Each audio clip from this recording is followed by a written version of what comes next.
In this video, we are going to be talking about death blooms, what they are, how to spot them, and what, if anything, you can do to help save your plant from them.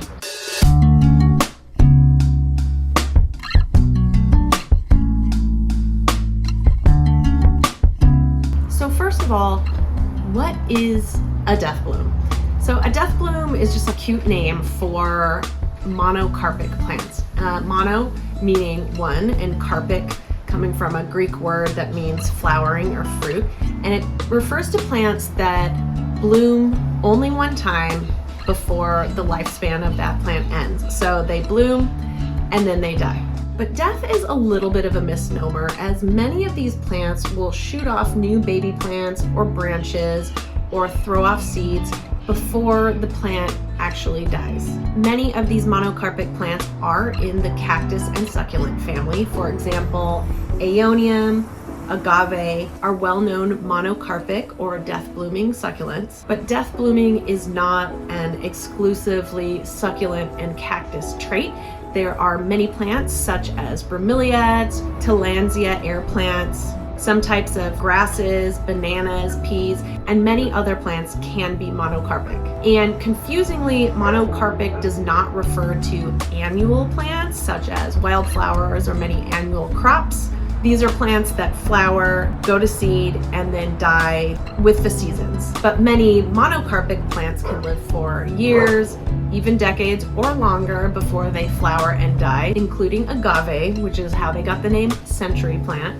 It's important to note that not all succulents will death bloom. Some are polycarpic, which, as you can probably guess, means many flowers. These are succulents that will have multiple flowers come out, and it does not affect the lifespan of the plant. So, how do you know you have a death bloom, and what can you do about it? So, a death bloom can be spotted when it comes out of the true center of the plant. For example, with aeoniums, the entire shape of the plant starts to change. Rather than the leaves turning inward, the plant starts to cone out.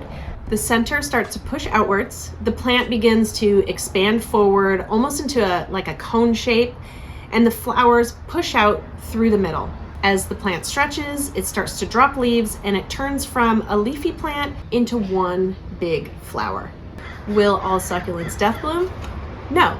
A succulent with a flower that's coming out of the side of the leaf, kind of in between the leaves, is blooming but not death blooming. So as long as the flower is not coming from the center, it is not a death bloom. Aloe, for example, often flower, and these blooms come out between the leaves. Echeveria, sedum, graptivaria, these are all polycarpic plants, and they are prolific bloomers, but not death bloomers.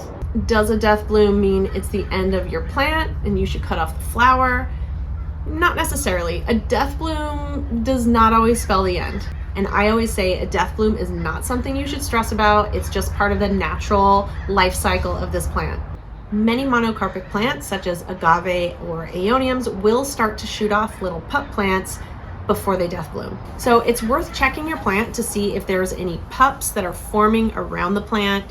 They could be new branches or little baby plants that are shooting out from the base of the plant. Some agave blooms, when they're left to flower, will turn into lots of new little baby plants. You may end up with way more plants than you did to begin with. Some people do cut off the blooms. I'm not going to tell you that you can't do that. I think it's a personal choice. I personally just think you're delaying the inevitable, and I think it looks a little ugly when you have a plant that is cut right from the center. But again, it's a total personal choice. Kalanchoe succulents are kind of interesting because technically their blooms are death blooms. For example, this is blooming right from the center. Once these blooms are gone, this branch is going to shrivel up and die. But as you can see from some of these branches, they will have multiple branching out where there's a bloom and then a little separate side branch. So they do kind of continue on after the death bloom. They're also known as mother of thousands plants because, and I don't have a good example of it here, but often on the leaves, especially as they are death blooming, little baby plants will form on the leaves. Those little plants will drop down and create new plants down below. So that's what has happened here with this plant. So even though this is in full death bloom mode, and eventually I'm going to cut this back because they'll just start to look unruly and gangly, the plant continues to grow. So it's death blooming, but it lives on. But of course, in the true nature of plants being plants, I should say it's not all kalanchoe. For example, this one has a side bloom. So it really just depends. In the case of this Greenovia Mona Lisa, which I appropriately put in my little skull vase, I was really sad when I saw that it was beginning to death bloom. This is a plant that was kind of on my wish list, and I received it, and it just started bursting out the middle. Now, this bloom, it hasn't bloomed yet, it's getting there. It's been really fascinating watching this plant change into its death bloom state. So I am kind of enjoying that, but I'm also going to attempt to continue this plant's life by removing one of these leaves and attempting to propagate the leaf from a leaf propagation. Is it gonna work? I don't know. We're gonna try it. So I'm gonna do it here on camera with you. So hopefully we'll see how it goes. So with any leaf propagation, when the leaves are kind of floppy and dead like this, that's not gonna work. There's some, these are leaves that are on the way out. You wanna find a more intact, thick leaf, and this may or may not work. I'm gonna just be real with you guys. My last video was about plant fails, so this could end up that way. We shall see.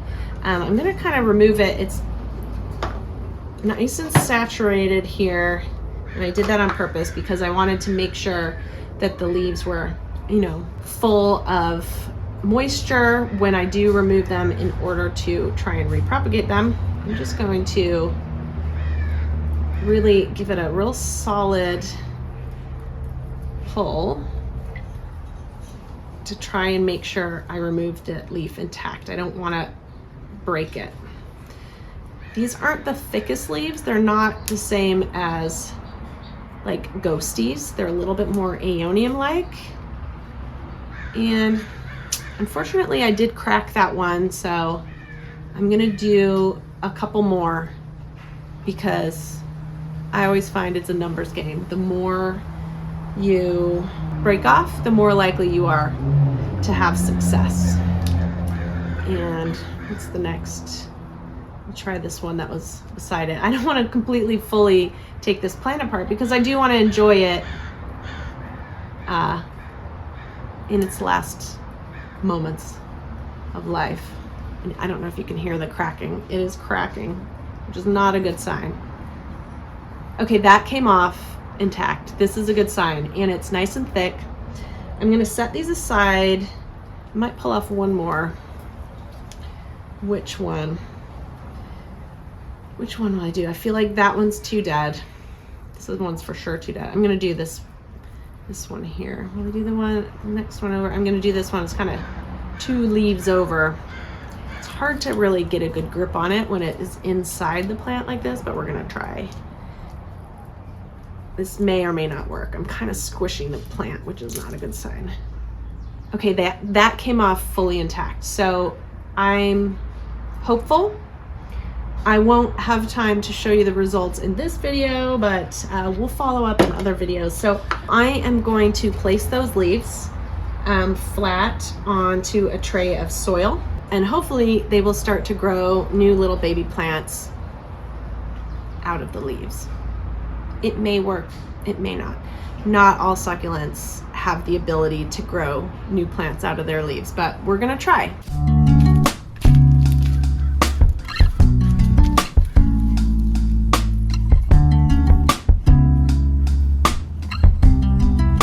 Also in my garden, I have a lot of agave. I have a giant blue agave americana, which is also known as century plant. Eventually, this plant is going to shoot up a gigantic bloom and it will wither away and die. But this plant has also shot off so many babies that I'm not too worried about it. For me, I'm more concerned about the work that is going to be involved when it does shoot off its bloom and digging it out of the ground. I have heard that you can stave off the growth and the inevitable death bloom of these plants by constantly cutting the roots. You can like dig the plant out, cut off the roots, put it back in, and then the plant puts a lot of its energy into growing new roots rather than growing itself. So that is one option to extend the life of some of these agave plants. I also have a lot of Agave attenuata. They're also known as foxtail agave. They're a little bit less hardy agaves that you see often in coastal California, which is where I live. They're known as foxtail agave because their death blooms resemble big fluffy foxtails. So when these plants death bloom, their blooms can last for months. So this one that is in my front yard, this plant began blooming around 3 months ago. It is still going. The bees love it. If you look at the base, you can see all the little babies that are growing out around it. So this plant is rounding off its circle of life. It's giving lots of babies, which I can pull off and replant, or I could just cut the top of the plant and allow them to continue growing out of the base. It's up to me, whatever look I want the plant to have. So next to it, you can see here's another Agave attenuata that death bloomed. It was almost 2 years ago. So the plant is still here. I haven't pulled it out. It's shot off a lot of little pups. It looks pretty ugly. So I am planning to remove it. I just haven't done it yet. But like I said, it's still here. It's still growing. Just in this new form. So aloe often get confused with agaves because they have a very similar look. Agave are monocarpic, they will death bloom. Aloe are polycarpic and they will bloom over and over again, sometimes more than one bloom at the same time. So you can see here the branch comes out between the side of the leaves, not from the center, and it shoots up these really beautiful torch blossoms that hummingbirds love. They come in lots of different colors depending on the variety. So to wrap it up, death blooming is just a natural part of the life cycle of a monocarpic plant. And you can spot a death bloom when they're coming out from the dead center of the plant. Can you stop a death bloom?